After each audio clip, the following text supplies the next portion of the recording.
The Common Legend is a podcast for everyone. Hello and welcome to The Common Legend, where legends are more common than you may think. My name is Sean, and this week our legend is Brandon Renegade. Brandon is a solo musician known for his thought-provoking and energetic music style, and he also so happens to be the artist who wrote and performed the little ditty that is currently the intro of The Common Legend. He's opened for many well-known artists, such as, but not limited to, Bret Michaels, Escape the Fate, Puddle of Mud, come on, and I could keep going. Brandon and I discuss how mental health has inspired and shaped his music over the years, how he found true love on TikTok, and the truth about Luigi Macaroni, am I saying that right? You know who I'm talking about. Due to a little technical error, you will never truly know whether or not Brandon will kick the puppy, but I do my best to fill in the blanks. Puppies are better than people. I hope you enjoy my interview with Brandon Renegade. How you doing, Brandon? Doing all right, man. Doing all right. As all right you can be right now in this world. Oh God, I know. Where are we going to start complaining? Yeah. It is kind of it's a rough patch right now for this world. Oh yeah, for sure. Yeah. So how's your day going? Let's just start there. It's my day off. I still work a day job while doing my best to make music. One day I hope to be able to do music full time and everything. But yeah, I just been chilling, played some Far Cry 6 earlier. Nice. I'm not sponsored or anything like that, but yeah, not a sponsor. Yeah, no. Much like Sean here, I love video games. Mm-hmm. Unfortunately, yeah, I'm a masochist for him. So you playing Far Cry 6 right now? That's the one? Yeah, I'm playing through that right now. It's cool. I love the graphics and the what's the word I'm looking for? I love the mechanics of the controllers, especially on the PS5, the vibration mechanics and so great. The haptic features, it's great. Yeah, those PS5 haptic features are fun. Oh yeah. I test on a PS5 at work, so I get to play with them all day. Nice. So we met through TikTok randomly. TikTok Live. You jumped in one of my live streams, kind of doing a little promo for your music, I'm guessing, trying to get people to kind of play it and spread the word. Yep. And and then I fell in love with your music. It's so great. And then I ended up getting that little jingle from you because you sell 30-second jingles for $10 on TikTok. Yep. When did you start doing that? It was just an idea that came to me. Somebody was at work actually, was showing me videos of this one girl that does a similar thing, but more comedic. And I want to try and do more of a comedic thing, but I struggle with, I don't know, sometimes it always end up being serious, but I can do comedic too. But it's just it was weird how those ones kind of came up. One I did already was for a longtime fan that I noticed is always in the comments of my video, and I was like, all right, I'm gonna do more of a appreciation for this person, kind of thing. And then you popped in, and I was like, okay, let me see what his podcast is all about and everything. Did some research and everything, and that's how I ended up putting it together for you. And it's just an idea, and we're struggling right now financially. I mean, much like so many others in this world, we're literally living in what you're seeing behind me is one wall of my studio apartment. And oh man, I'm in a studio apartment. It's literally here's the wall behind me. It extends out to, I don't know, 10 feet past this hand right here, and less than a foot from this hand, and then goes that way. It's a small little space, and it's just one room and a bathroom that I see right here in the corner, and we're struggling. And so, one day the dream is to be able to, make it out of this place and be able to have a home of our own that has a 2-bedroom and like a place for my music in a studio and a place for my fiance and her art. Synergy Moon is her name, if y'all want to follow her. Oh, that's an awesome name. Was that her actual name, or? Yeah, that's the name that she kind of came up with for her social media and everything. Okay. Her real name is Emily. All right. But yeah, but yeah, Synergy Moon. She does art and cosplay and all this stuff. I want to be able to have a place for us where she can be free to do that in her own space, and I can have my own space to do a studio and work on my music and like all that, and just have a bedroom where we sleep. Like, I guess a 3-bedroom house would be ideal. Yeah. But yeah. if it ended up having to, like, I don't know, we had a big enough room for her to do her art and her stuff in one room, and hey, cool, whatever. But Yeah. but yeah, I ultimately started the whole thing because like we were really struggling, and anything that we can do to kind of like, make the world a little bit, brighter, while also, helping our lives be a little bit brighter at the same time. It's a struggle. So like, anyone that decides to help us out with a donation of the $10 or whatever to, do a video for them to make a little 30-second jingle, based on them and their personality. It's helpful. It's helpful both ways. And yeah. Yeah. No, and you're super grateful and like humble about it too. And not, like some of the other artists are a little more cocky or egotistical, but yeah, let me do, I'm not going to name any names or whatever, but yeah, I'm rich. Yeah. No, I'm not. yeah. You know who I'm talking about, but, okay. I can't be like that, man. That's just disingenuous. I just, nah, man. Yeah. Which is kind of, I don't know, surprising because like your look, like you kind of got the metal rock look. So and do you classify your music as rock, metal, hip hop? Yeah, I'd say it's more like a fusion of genres. Like, I incorporate some hip hop elements as you hear in like Chronic Lime. And like even like a little bit in Opulence, like some of the musical background has a bit of a, has that kind of trap like beat in there a little bit here and there. But like it's like metalcore fused with, some hip hop here and there. Mm-hmm. Yeah, no, I really like it. And actually, let's cut to a quick clip of Opulence, his newest single out there, almost at 5K in Spotify for you guys to check out. So here's a little clip of Opulence. In silence, I'm screaming, though I'm lost. Fire, trying to bring yourself another day. It breaks my heart to know you're not okay. And I love that song. I've listened to it probably about 20 times in the last 2 days. So genuinely like it, but it reminds me of a phase of my life I almost forgot. It brings me back to like the good old days when, you're just rocking out. So yeah, if you like that, I'll throw the links in the bio and everywhere. You'll find the links everywhere. It'll be hard to miss for Brandon. He's everywhere you could ever possibly imagine to stream music. You can find him on YouTube also and TikTok and Instagram as well. So yeah. So where are you from then? So I was, you can hear the cars in the background.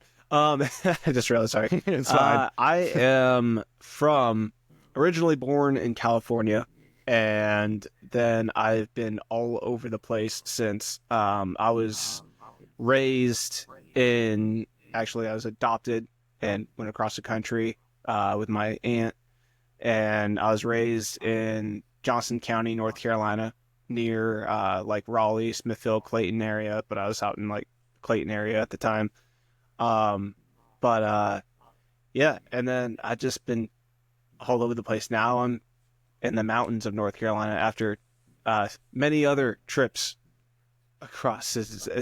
You've seen if you I saw that you kind of went through all my feed and everything, so you might have seen something about when I was in Florida for a couple of years. I was down there, and then me and my fiance got hit with Hurricane Ian at a Category 5, and it completely destroyed our home out there where we lived, in St. James City, Pine Island, Florida. And and we ended up in the mountains up here because of that. And we were hotel hopping for like 3 months trying to keep a roof over our head. And that was rough. And we finally moved into a place on January 1st of 2023. We've been here since, this little studio apartment, and we're grateful for it, but just always dreams of having something a little bit more. Yeah. Oh yeah, of course. Well, I don't think it's too much of a dream to want just a 2-bedroom house. I think that used to be the American standard. So yeah, it's, it seems so far away now these days, but we try. We still continue to try. Well, I'll talk to you after the show. I might have some tips on like getting into a house, because I don't make jack shit, and I did it. So we'll talk about that after. Yeah. So you live there with your fiance. Yep. How long have you guys been together? We've been together now for 4 years. It was about 2021, I think we met. Okay. Yeah, it was around 2021, and actually got the whole meeting in person, because we were long distance for like 6 months, and I was up in Connecticut at the time, because at that time in my life, I had just left a band that I was in for a little while, and me and that band have made amends since, at least the person that I left it because of. We made amends. It took a long time, but one day he actually gave me a call and was like, "Hey, I know I messed up," like, kind of thing. And we both admitted to our faults in the situation. And so sorry, I get ADHD. You're good. I feel you. And so I ended up in Connecticut, because my family was up there at the time, and so I met her after being live on TikTok, doing my thing. Way.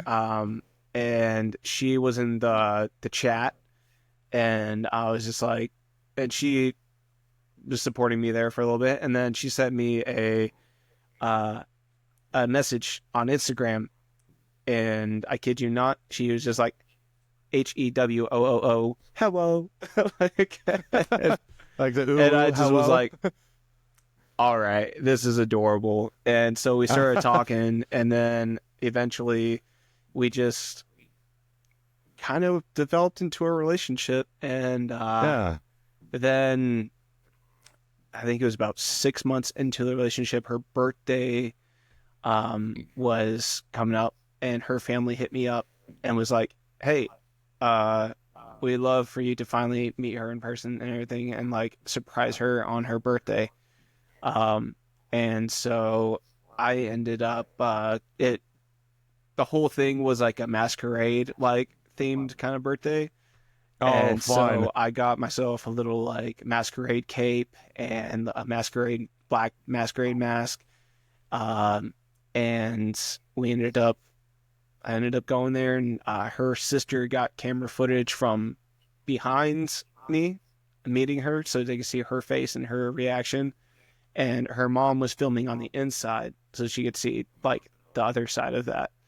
And it was really cool. That video is on my TikTok somewhere, and also on my Instagram somewhere. So that's so fucking adorable. Holy shit. Oh yeah, her reaction was priceless. Like, you'll see it, and you'll see what she was in disbelief, because funny story, her parents actually kind of fooled her one time, because she loves Lord of the Rings, and her favorite character that she had a huge crush on was Orlando Bloom's Legolas. Yeah. And so all the long hair. they apparently got one of those like lifelike standees, right? Of like Legolas, and they put it outside the door for one of her previous birthdays or something. And they told her, they had someone knock at the door or whatever, and they're like, "Hey, go answer the door." And then she like opened the door and was like, "Oh my god!" Like running the other direction, and then like came back and was like, "Oh, it's fake." So she was like, when she saw me, she's like, "No, No, he's fake. wait, this is real." So it was That's an awesome, like, first seeing each other story. yeah, most definitely. I'll never forget her smile when I like, and the look in her eyes when that happened. And yeah, I actually wrote a song that was inspired by that moment that I haven't released yet. I haven't got it recorded yet, but I've done a little acoustic video on my YouTube for it. But yeah. And you don't have, I mean, you couldn't forget it if you wanted to. You have it captured on film, you know? Yeah, exactly. That's pretty awesome. I love that. So a TikTok relationship. People are getting married off of TikTok now. Yep. When I was growing up, they said don't talk to strangers and don't meet people online. Right. What a time to be alive. Yep. So when did you like start getting into music, like seriously? Because it looks like you've been playing for a long time. Oh yeah. I've been playing music since I was like 13. And like even before that, I was like always had just random lyrics that popped in my head as a kid and like stuff like that. But when I started really taking it seriously, was, I would say when I was like 18. I mean, I still was like playing a lot, and I wanted nothing more than to, you know, have it be my dreams of like being a reality as a musician and stuff when I was like before 18. But when I was 18, I ended up, me and my aunt ended up moving to California, and I was out in California by myself. You know, I didn't have the friends that I had back home in North Carolina. And I was like, man, I really got to start like taking guitar even more serious and start developing my voice and really get serious about like, you know, getting my, you know, everything like, cause I had like been practicing since before I was 18, like getting my screams really good.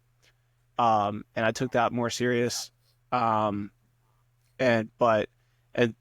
along those years, you know, I really was also focusing on singing too here and there, but not nearly as much as I focused on screaming. But when I went to California, I was like, I need to really try and develop my voice, singing voice. And because I wasn't born with the voice that I have now, you know, I had to work for it. Yeah. You know, and you can see that progress if you go into a deep dive of my older YouTube videos. Oh, and I did. Yeah. Yeah, there's some cringeworthy stuff in there. Yeah, over 10 years ago, I think was your first upload. 10 years ago? From I what think it might be. my notes No, say. unless you know what? Unless I actually muted or put a lot of older videos on private, probably that might be it. I think I put a lot of videos on private because I was like, that's too cringe. Yeah, I know that. So yeah, no, I had to really work for my voice. And when I was in California, I got into a band out there that was more like a thrashcore kind of band. And you know, I eventually ended up leaving that band as well, because vocalist at the time was doing some things that was very disrespectful towards me, and I was like, Is this the one you made up with? I've actually made up with them too. So it's like there's two different bands I've been done wrong by, and I've had to let that weight off my chest and let it go and make amends with the people, because I couldn't carry that around on me, because it would destroy me eventually if I let that weight, you know, eat at me. So I was like, man, I can't hold on to this any longer. So I eventually we made amends, and I actually made amends with that first band that was like really doing serious stuff. That was in California. I made amends with that band while I was in the band that I was in North Carolina, because they ended up touring out to a local venue that my band that I had in North Carolina frequented quite a bit. And I was just like, you know what, maybe it's time. I just gotta let this go. I need to go to the show and just like hash it out. And like they had me come up on stage and perform one of the songs with them. And and I've moved on. I've forgiven but haven't forgotten. That whole thing, because if you forget, you let it happen to yourself again. So and both bands provided lots of awesome opportunities, and opened up for many of my heroes that I grew up listening to and stuff in those previous bands. I'm not going to name drop or anything like that, but you already did in the beginning, so I'm not going to. But then in 2020, I've like toured and everything with the band in North Carolina. We actually did some touring and everything. So that's part of the serious aspect of that. And then when things went down kind of in 2020, and there's the straw that broke the camel's back with the other one in North Carolina. That's when I left, and I've been doing the solo metal artist thing ever since, starting with my first song I released, Rise from Nothing, which is symbolic of that whole turmoil that I went through, after leaving. Because like, not only did I leave the band, when I was in that band, there was an ex. I had an ex that, pretty much my struggles were too much. My struggles were too much for her, and I just, I was like, I don't have anything here in North Carolina, so I went to Connecticut where my family was. At that time, that's how I was feeling. And so, but yeah, and eventually time came around, and I made amends with that band and everything, and so we're on speaking terms now with both bands I've left, and forgive and don't forget.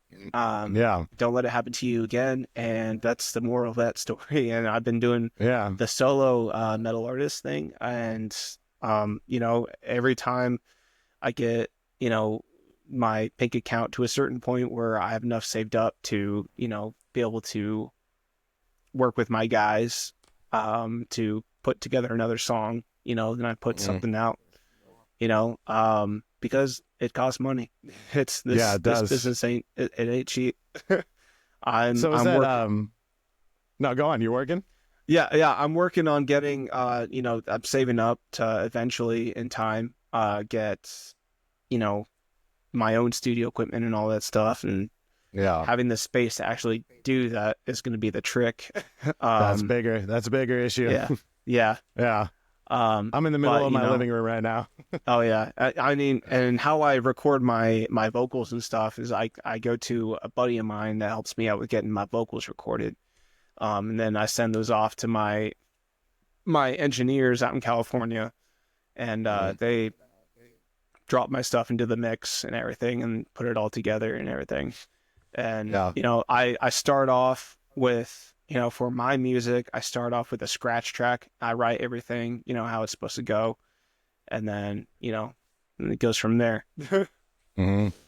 Oh, so what was the Rise song the first one that you professionally produced on that level? Yep, Rise from Nothing. And that one I actually went, there was a studio in Connecticut that I went to at the time. And I had a drummer hired for that song, and I feel like I paid way too much for that song. But that's neither here nor there. Now, because you all start somewhere, and we learn, and we learn from the professional mistakes and things that happen. Totally. But yeah, it's Rise from Nothing. It's a story of that rise and fall, and coming back from it. But how much does it cost to get a song professionally produced? Like, how much is too much when you say you paid too much for that track? Give me a ballpark. You don't have to get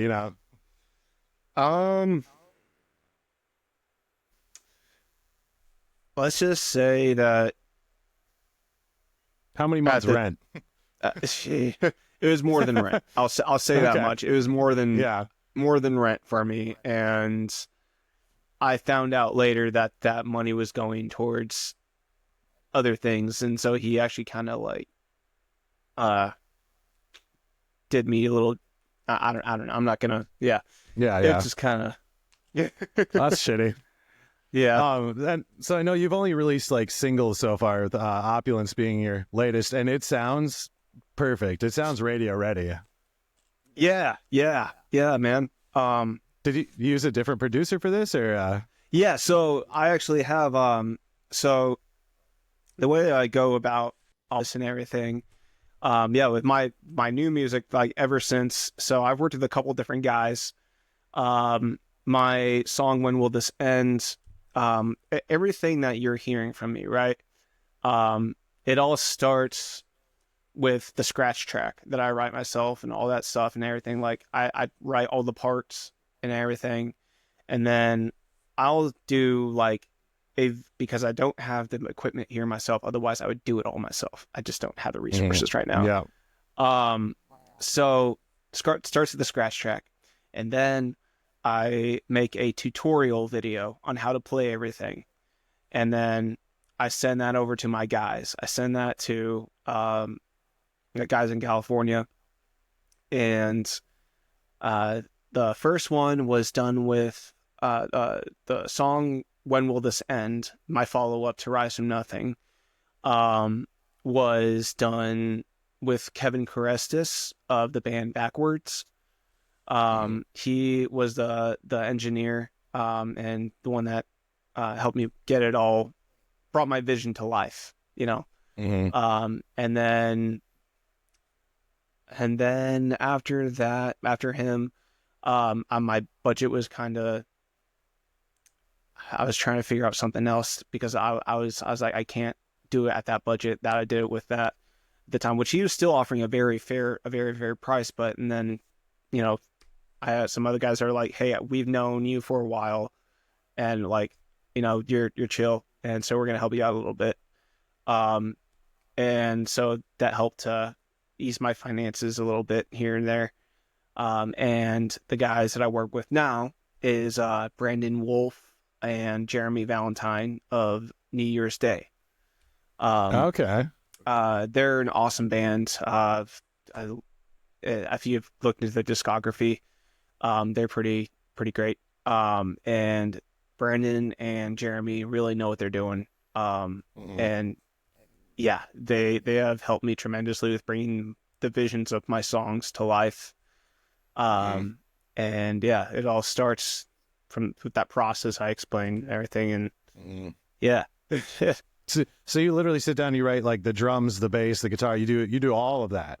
Yeah, so I'll sit down and I'll make a scratch track, and then I'll write the drums, and yeah, I'll write the guitar, and I'll put the drums in my little program that I have, and then they'll take that template and they'll do their thing and then spruce it up, you know, and make it like wow, that's so fascinating. I didn't know you like that.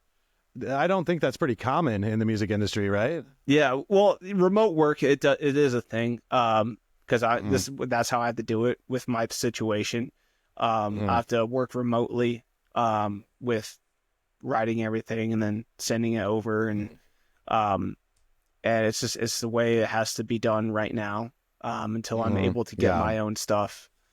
And I've been watching a lot of production videos on YouTube and everything, trying to learn like different stuff for when I do get my own thing going and whatnot. Okay.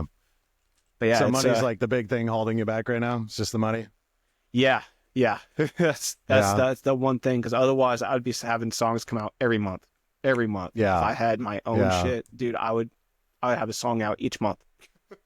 And is this because like, no, go on. Sometimes I would say sometimes even like 2 weeks at a time. Like, who knows? Yeah. So yeah, not saying money's the only problem, because I know money sucks for everyone, you know. But okay, sorry, I lost my train. ADHD also. That I hold on to Sorry thoughts, about and that. then if I drop it, it's gone. No, it's fine.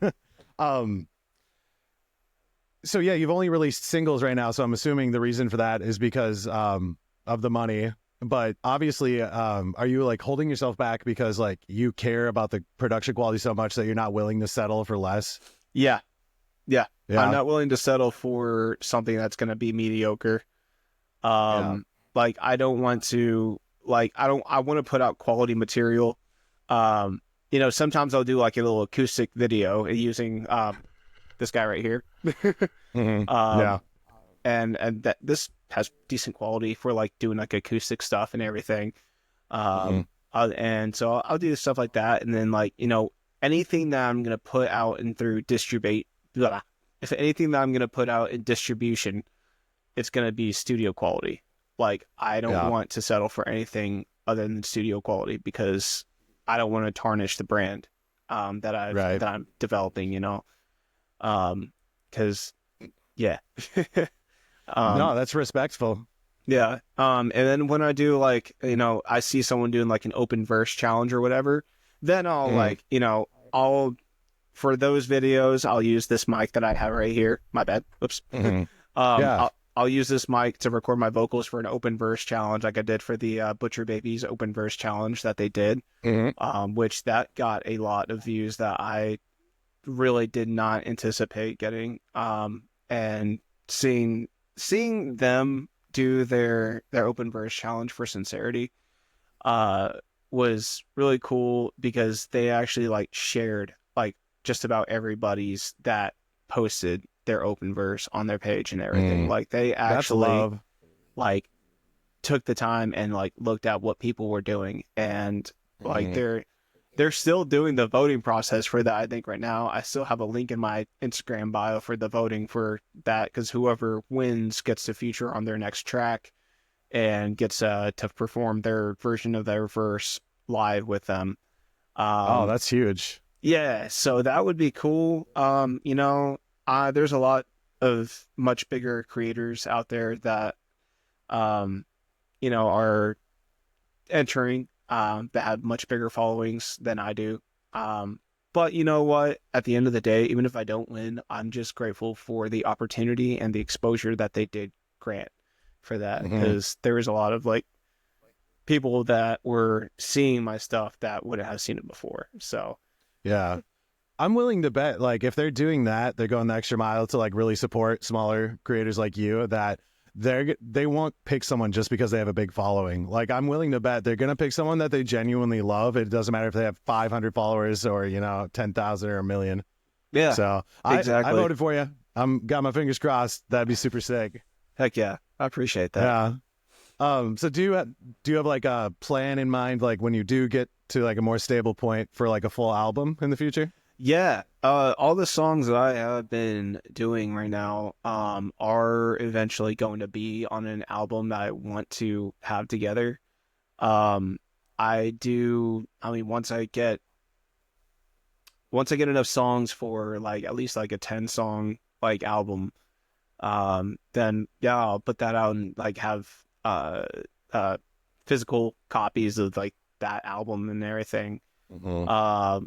Yeah, that would be something cool to do. At that point, I'll actually like make a website and like official Brand Renegade website and everything. Because right now I don't have merch.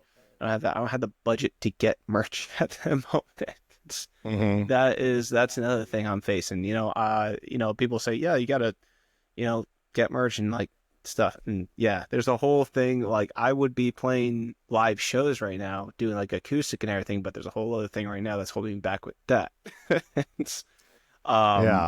I right now because I want to do a tour, I want to do tours, I want to do live shows, I want to do all this stuff. Right now for live playing, all I have is my acoustic guitar. That's all I got right now. But that's not all that I own. And what I do own was displaced from Hurricane Ian. Shit.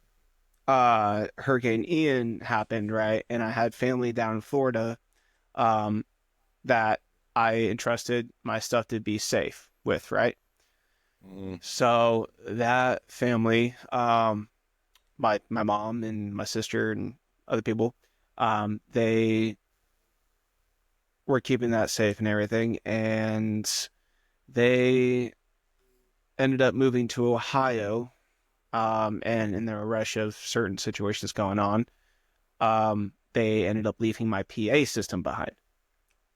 And my Oh man. yeah, I had a L1 line array Bose system, PA Oh, system. Bose. Yeah, Oh, yeah, not cheap, yeah. like Not cheap. $1,200, not cheap. Yeah. And they left that behind with the divorced family. My mom had just going through kind of a thing. I'm not gonna go into too much details, totally. but Yep. yeah, that guy has my PA system still safe from what I've heard. Okay. It's supposed to be still safe down there, down in Florida, and my other part of my gear is in Ohio because instead of dropping it off on the way, they just went straight to Ohio. Now, there's some factors that played into that. I guess there's a storm going on at the time when they were coming, like some rainstorms happening and stuff, and they didn't want to go through the mountains to do all this stuff. But, it's neither here nor there now. But it is in Ohio. It's there. It's not here. It's there. yeah, exactly. It's neither here nor, but it is there. The irony. So good. the other part of my gear is my I have a bass that they have, and I have a Fender GTX 100 amplifier, Oh, wow. and a Ibanez guitar up there, the bass is a I love that bass. It is a Music Man Stingray 5-string bass with gold hardware and like a beautiful like white body, and just it's so great. I miss it. So your children are like scattered across the U.S. Exactly, man. Exactly. Like, man, they got scattered in a divorce. Yeah, shit. But Kids are living with mom. yep. And so I've been trying to. I'm setting up. Have been trying to get vacation time, and I finally did get vacation time this year working the job that I'm working. And so now with that vacation time, I want to plan a trip to go up and get my stuff, and hopefully, because then I'll be getting paid to go and make that trip. And yes, and then you can afford to do it. Yeah, exactly. So that's been a struggle. So it's been 2 years of my stuff being away from me, my kids, and that's rough. That's my rough. babies, Your man. Children. Oh, I know. Just the way you were just talking about him, I was like, those are his kids. Yep. My instruments and my equipment is it's near and dear, but not near. So you got to keep using these, or stop using these terms. Yeah, that involve near, because they're not. They're not. Hate to break it to Yep. you. No. So, yeah. And not only just my equipment, but also my fiance has some collectibles up in Ohio. Those are all up in Ohio. That we couldn't fit in the car ride for us up to where we're at now and everything. So, because like that's why all my equipment was, put in within their care. Because there's a lot of stuff that was in the car and we didn't have room to put my equipment and stuff. So, yeah. Yeah. I think you got some of your stuff in Ohio and some of her stuff. So double kill. Yep, exactly, man. That's good. So like, what are you doing for work to like get money these days then? I work at a grocery store. No, there's no shame in that, man. Yeah. Huh? I mean, it is what it is, you know, I make the best of it, and, it's Yeah. something that's bringing money in to, pay the bills, and, we're able to, stay afloat and save up to do, good things here and there. And, Mhm. so, I'm making the best of Yeah. it.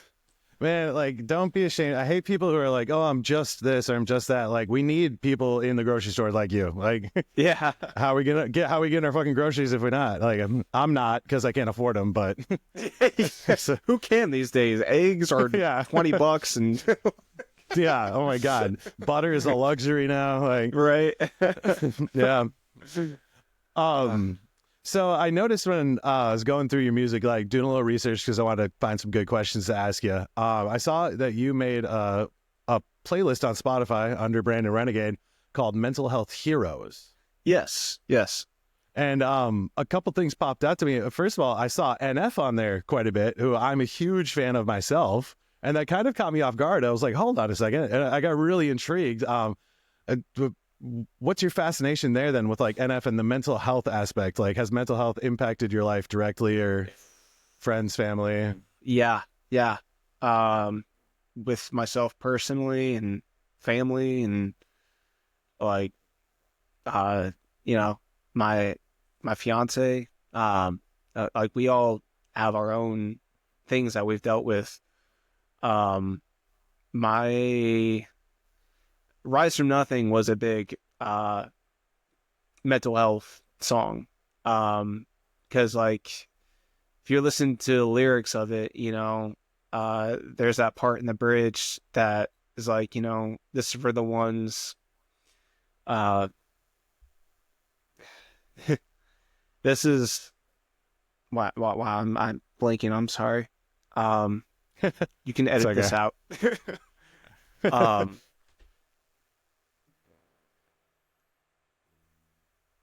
sorry. Um, Take your time, man.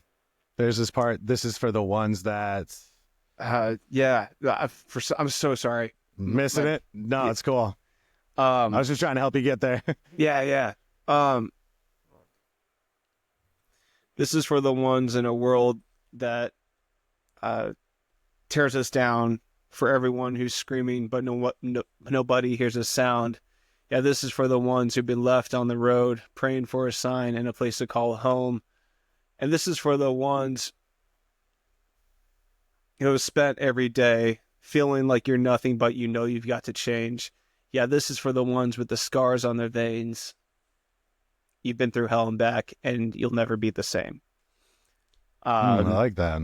There's that's that part in the bridge. And, that comes from a lot of like inner darkness that was happening right before I wrote that song. Um, there's a line in there as well that says, I've felt this all my life. And, but there was a point right before I wrote that song that all the dark thoughts were coming for me in my head, and all my demons were trying to attack me and saying that I'll never be good enough, I'll never make it, I'm better off dead, that I should just go, end it, I know personally very well. Yep. And so Oh. I was going through a really bad depression, and I at that point was like, you know what? No, F this. I don't know if that curse words are allowed on your. Fucking swear all you want, man. Okay. Yeah, I was like, fuck this. I'm going to go ahead and that's not gonna be me. I'm gonna rise from this, And I went downstairs, the place I was at the time, and grabbed my acoustic guitar and started writing "Rise from Nothing," what came to be that song. And there's actually two different versions of that. One version has never been released. Oh yeah. I had a whole other like verse that was written for that kind of went even more into depth that I've never released or never recorded anyways actually. So I've thought about like doing like a remix or a like master or something like that of that song, like um and just kind of refreshing it with like more making a more modern sound even. Um and yeah. So yeah, getting back to the mental health thing. Um yeah, NF really struck a chord with me because like when I was listening to his like first like discography that was out at the time, I think it was like 2016 or 2017 I discovered him, and I listened to every album that he had within the span of like 2 weeks. Like and I was like immediately like in love with his craft and what he puts out because I've related to it so much because I have 100% like it feels like he was talking about my life in certain points. Like he was literally like speaking to who what I felt inside and things I've been through and like, you know, because I didn't have the best upbringing in the earlier parts of my life. You know, there's a lot of trauma that I've been through that have probably really shaped who I am today. Um, and I've come out of that, you know, and made the best of it. Um, so, you know, from my own thing, you know, like artists like that really resonate with who I am and what I feel. So like NF was huge inspiration, especially for like the hip hop side of my music. NF is like when I go into the hip hop section for like Chronic Lime, I'm drawing from that influence a bit. And yeah, so there's a lot.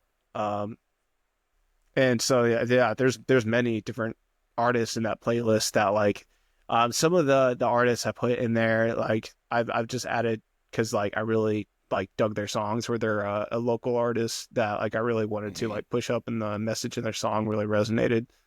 So I put a lot of like artists I just like found like locally or whatever in that as well as like bigger artists and stuff too. Yeah.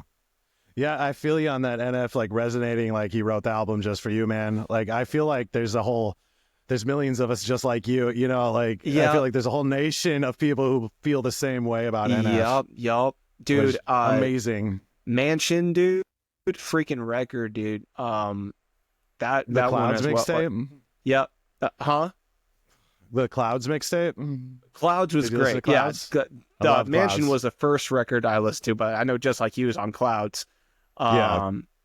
But like Mansion, like that Yeah. like I loved his intros that he does, like the like at war with himself, like those like creates these different like the personality of his like the different like characters like of his depression or his anger or like that darkness within him, like it's that war like I love that.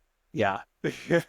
Yeah, dude, it's so good. Yeah, like you're saying, he like almost like he creates a character of his emotions so he can like manifest it in front of him. You know, like it kind of helps you to make it real and process it. I think so. Hi Ren, have you listened to Ren at all? Yes. Similar vibe, really good. Oh yeah, Ren, dude, like he is awesome. He also struggles with Lyme disease. Oh, and so chronic Lyme, on that note, is about your struggles with Lyme disease. So I don't struggle with Lyme disease like personally in my shoes, but my fiance has been struggling with Lyme disease since 2018. Okay. And so I wrote that song because I see those struggles every single day with her. Like every day I give like just about almost every day or every other day, I'll give her a foot massage because it helps to like ease any flare-ups. You know, and they like to come more at night, but they also happen during the day. They can happen at any time with flare-ups with Lyme disease.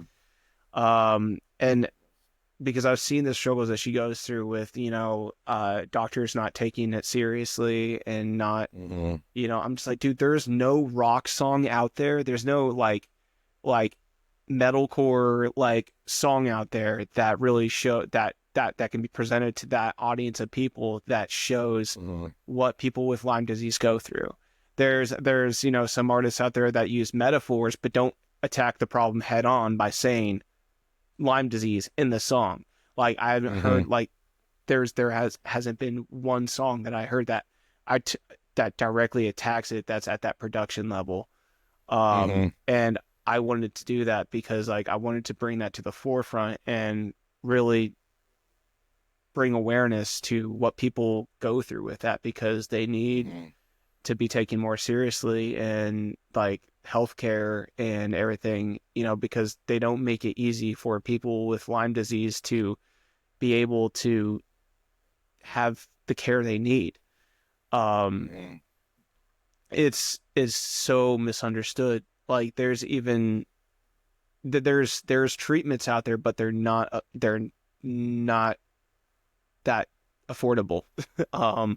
It's very difficult. They make it very difficult.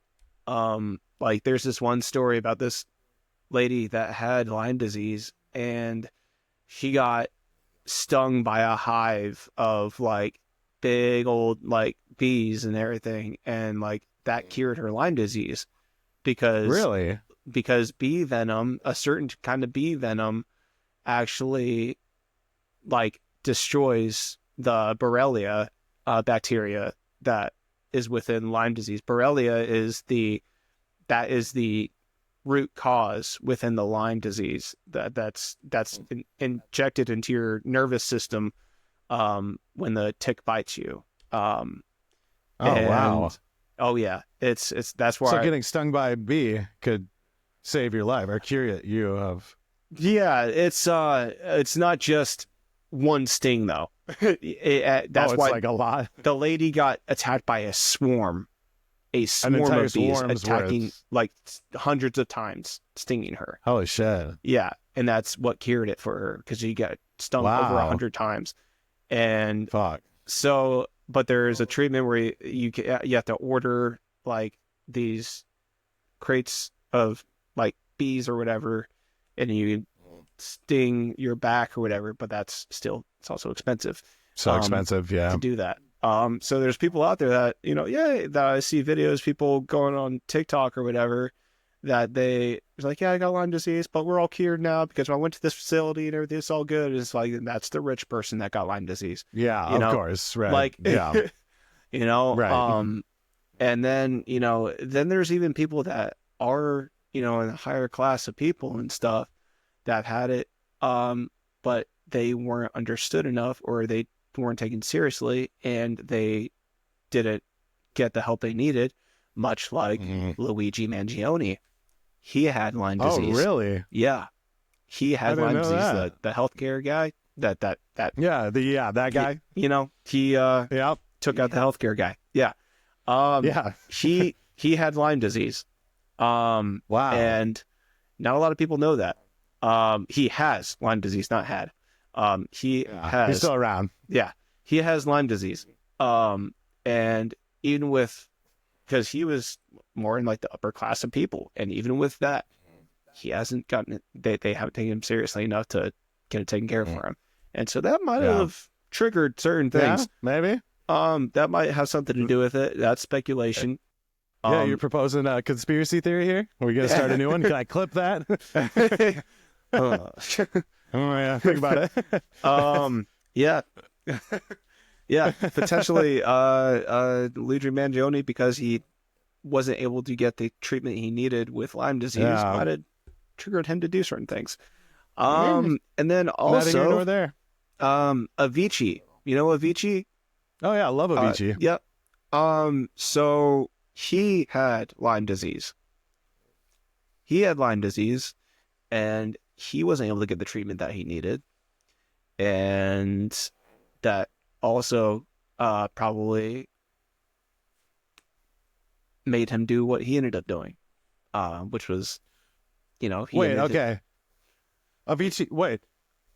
Don't tell me. Avicii, the EDM artist, he took his life. No, I didn't know that. Yeah, he took his life. Wow. Damn, I'm not really caught up, but holy shit. Yeah, he took his life. So- it was a few years back. Okay. And he had Lyme disease, and because they pushed him and pushed him and pushed him for his tours and everything, and he never caught a break, and they didn't care about his health. So that's part of what led to what he did. Yeah. And so Lyme disease is no joke. Yeah. It's one of the leading causes in America of people taking their own lives. Like it's because it's so misunderstood. I didn't know that. Wow. Yep. So It's obviously you got a lot of inside information because of your fiance. But that's not like your battle to fight, but you still chose to like stand on that hill and give him representation. That's huge. That's so honorable. Yep. And you kind of do the same thing with mental health. Yeah. I try to do my part in it, that's why, music has, taken the avenue for me that it has. It's if I didn't have music, man, I don't know where I'd be. If I didn't have music, I would have succumbed to something really dark in myself. And I don't want to know who that person is. I wrote a song called The Symphonies of the Lost.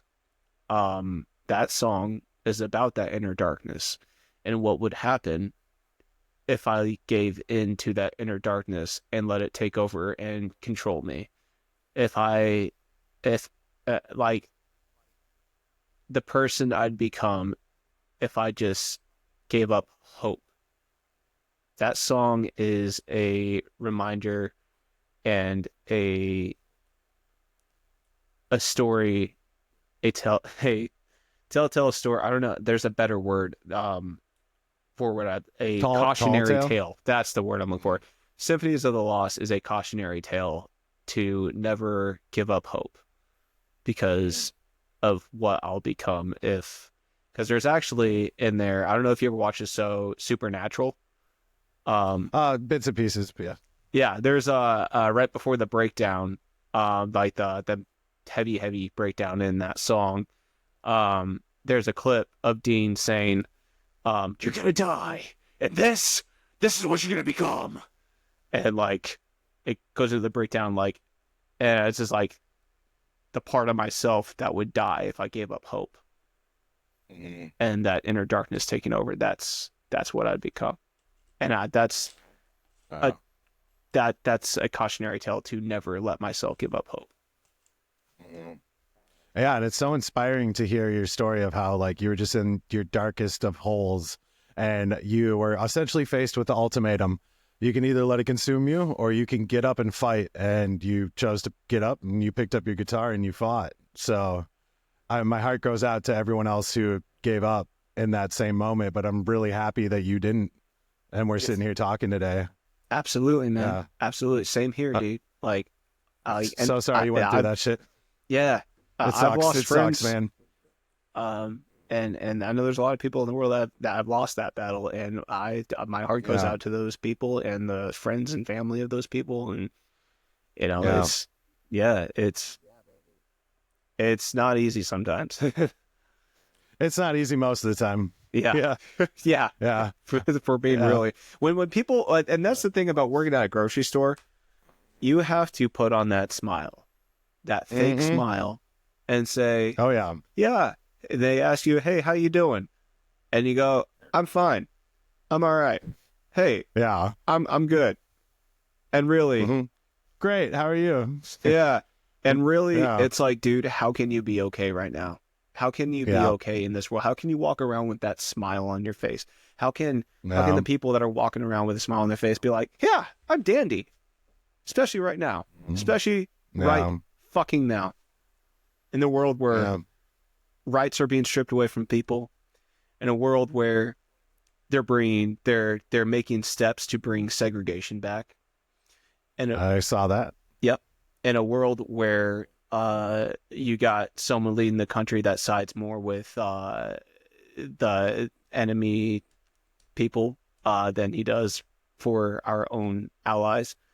In a world where you got people doing a damn Sieg Heil at a fucking inauguration, and you know, people are just they choose to walk blindly into fascism, and they choose to ignore it and act like everything's okay. And when I see those people, yeah, everything's okay. And when you see the people coming in with their certain little hats on, and they're just living life blissfully in ignorance and arrogance, and it's That's what it is. Ignorance and arrogance. It's ignorance is bliss. yep, absolutely. Yeah. And this is my freedom of speech speaking right now. You know, Oh yeah, I'm not. He's not under duress. I don't got a gun to his head. yeah. Yeah, you side with the left, you motherfucker. Radical leftist. Yeah. You got someone like you got someone 500 miles away. Say it, motherfucker. Trained sniper. Yeah, just say it. Say Sniper. a single bad word about Hillary. You know. And Oh that's my the thing. There is bad on both sides of the equation. There is bad on both sides of Abso-fucking-lutely. the equation, man. Like, Yeah. and I don't fall directly on one side or the other. Like, I look at the options and go, hey, what is this person doing? What is this person doing? That, and is one person actually doing something that's benefiting, or hey, and if that happens to be someone that's like, full on the other way, then I'm just like, Yeah. okay, cool, they're cool. All right, hey, that person on that side's cool too. So like, hey, whatever, But like when you have one person that is just literally embarrassing to everything going on, it's crazy. It's a certain breed. My A whole thing is certain if I couldn't sit down and have a meal with you, I'm not gonna vote for you. That's like, Yep, that's my exactly. thing. And you know what? Yeah. And then there's people that have voted for that. What's going on in the country. People that have voted for what's going on in the country right now that regret their vote. And you know what? Hey, all right, you regret your vote? Okay, do something about it. Do something about it. In the midterms, go vote for a change that actually is actually going to be helpful to everyone. Like, Yeah. it's Yeah. Unfortunately, without like a radical uprising, like, bringing back guillotines like circa French Revolution and just starting chopping heads, like, I don't see much change actually happening, sadly. it's It's a tough crazy, time man. to be alive. Yeah. So yeah, thank you so much for being like so open and candid, just like about your whole story. I know like you've been through some hard stuff, but you shared some really awesome stuff, like how you met your fiance and stuff was amazing, and like your passion behind your craft is amazing. And I have full faith that if you don't give up, like you're gonna catch the right algorithm. Something's gonna catch, and like people are finally gonna give you the attention you deserve. So keep it up, man. I appreciate Like, that, I have man. full Thank you so faith. much. Yeah. We're coming to around the end of our time, but I just wanted to ask you a couple more questions to get to know you personally. Yep. Sorry, to we wrap kind it of got up. on tangents. No, totally fine. I love tangents, man. I love me a good tangent. Yeah. Um. You can edit it together So- and yeah. Oh yeah, my thing is I like to try to edit as little as possible. Right, Just right. I'll take out the bad stuff, but yeah, there's some things I said that are not included in some podcasts. Yeah. Go back and listen to, and I'm like, oh yeah, no, I'm not keeping that in there. I'm like, fuck it, keep it in the podcast when I'm recording, and then I'm like, in editing, I'm like, no. Yeah. Okay, so if you could have dinner with one person, could be a historical figure, a family member, someone living or dead, one person throughout history, who would it be, and what would be the first question you would ask them? Okay. Any person throughout history, Anyone, or living alive or dead? and yeah, Oh man.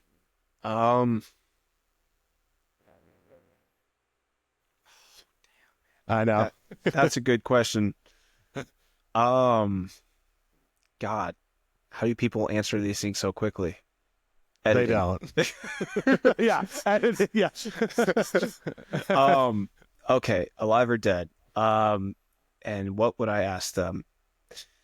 Um,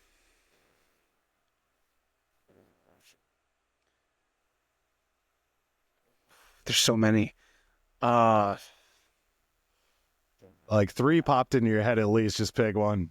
okay. Top 3's work. Okay. I would say,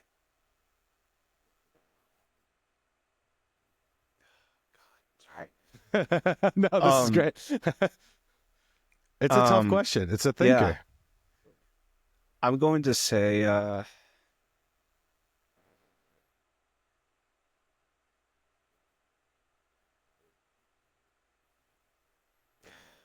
so many, man.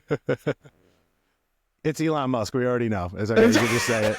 You don't have to be embarrassed. You're gonna ask him when the Cybertruck 2 coming out. Oh God, no, man. I'm gonna say NF. Okay. Good one. I would love to meet solid. NF. And question I would ask NF is, it's,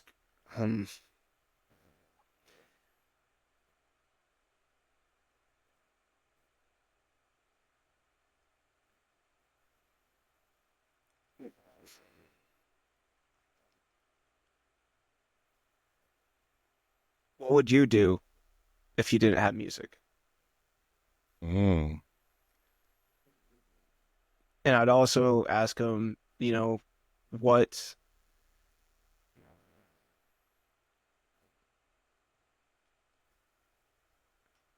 it's like, it's crazy because a lot of the questions I would want to ask him have already been answered in his music. So like, Yeah. That's a good one though. Like, what would he do if he didn't have music? That's a huge one. yeah, because like it's hard to picture someone like that any other way, He'd be working at a grocery store. Yeah, I mean, yeah, and he was working, fast food, Yeah. like, Yeah. it's like I kind of answered my own question, but like, I got to have a better question than that, man. Like, That's a good question. Yeah, it's like, I like what would that he one. do? What would he be doing successfully if it wasn't for music? Like, Like, did he what have a other second avenue would he passion? have taken? Yeah. And then I would say, historical figures category.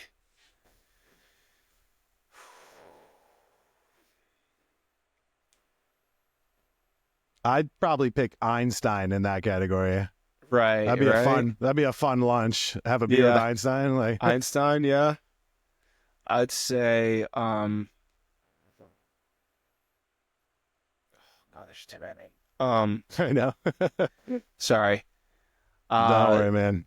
For historical figures, I would say,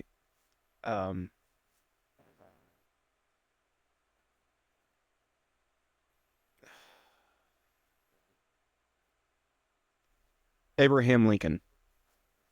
Lincoln. Yeah, Okay. I'd say Abraham Lincoln, and I would ask him,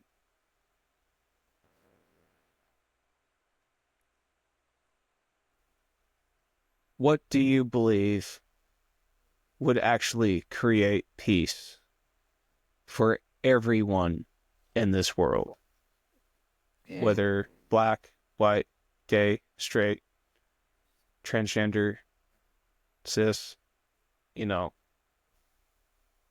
all the other, what do you believe would truly create peace in our time? It's a good one. I don't know if there's an answer to that one. Yeah, exactly. But I would want to hear his take on it. Yeah. That's a good one. Mine would be the end of capitalism in general, globally. Yeah. I feel you. I think. feel you. Yeah. Yeah, the end of That's a good corporate one. greed, man. And someone, I'm gonna say,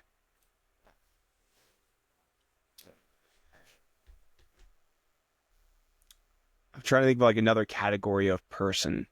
Trying to break it down. Yeah, because that's the best way to kind of like, Yeah, categorize it. yep. Mm.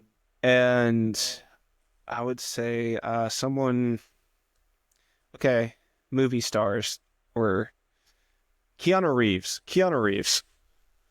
I would Okay. love to meet Keanu Reeves. Solid. I would love to meet Keanu Reeves. And I would ask him, you know, how's your day? It's just, I don't know. How you doing, man? Hi. Big fan. I don't know. It's, you know, just approach him like, Yeah. approach him as a human being and let a conversation start. You know, you know, you know, just, you know, because, you know, the great thing about Keanu is that he lives like one of us. He does. Like, Keanu Reeves, he lives a simple life. When he's not doing the movies and John Wicking people and you know, he rides the bus like he does, like from what I've like seen and everything, like he's so genuine and real and like that. He's definitely a actor that I would love to meet because he's so chill. It seems chill. Yeah. That's a good one. Those are great answers. I love that. No, we got there. Those are some good ones. Okay, so I guess Brandon's audio and video cut out for literally the last question, the best question. So I'm going to do my best to just fill in the blanks. Okay, final question just to wrap it up. I'm going to go back to actually John Wick on the topic of killing dogs. Would you kick a puppy as hard as you possibly fucking could, knowing full well you're probably going to end that puppy's life to save 100 strangers' lives? Fuck no, I wouldn't kick a puppy. Puppies are better than people. Let's go. I got another one for team not kicking the puppy. Usually right now is where I'd take a picture of you to throw you on the wall of legends back here. But since we're remote, I was figured if you want to strike a pose real quick, I'll get a screenshot of it and I'll throw it on there. So 3, 2, 1. There it is. Great. Brandon, thank you so much for coming on. And everyone who's listening, I will throw all the links for Brandon's stuff down below and on all the socials. And yeah, go check him out. He really deserves your attention. So thank you so much, Brandon.